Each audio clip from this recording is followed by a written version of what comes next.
राज्यावर असलेला अवकाळी पावसाचं सावट आता काही प्रमाणात घटलं असून बहुतांश ठिकाणी उष्णतेत मोठी वाढ होण्याची चिन्हे आहेत। दरम्यान जळगावात देखील तापमानाचा तडाखा वाढला असून आग ओकणाऱ्या उष्णतेमुळे नागरिकांच्या अंगाची काहिली होत आहे।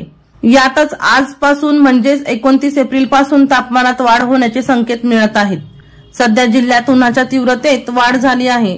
यातच वाढलेला उकाडा आणि उष्णतेच्या झळांमुळे जळगावकर प्रचंड हैराण झाले आहेत। गेल्या 3 दिवसांपासून 40शी पार आणि शनिवारी 43.9 अंश असलेल्या तापमानात पण आर्द्रता वाढणार असल्यामुळे उकाडा देखील वाढणार आहे। त्यामुळे चटका लागण्याऐवजी घामाच्या धारा निघतील। 29 एप्रिल पासून तापमानात वाढ होण्याचे संकेत मिळत असल्यामुळे मे महिन्याच्या पहिल्या आठवड्यात जिल्ह्यात उष्णतेची लाट येण्याची दाट शक्यता आहे। 30 एप्रिल ते 5 मे या कालावधीत जिल्ह्यात पावसाची शक्यता नाही। सध्या किमान तापमानात देखील वाढ झाल्याने रात्रीचाही उकाडा जाणवत आहे।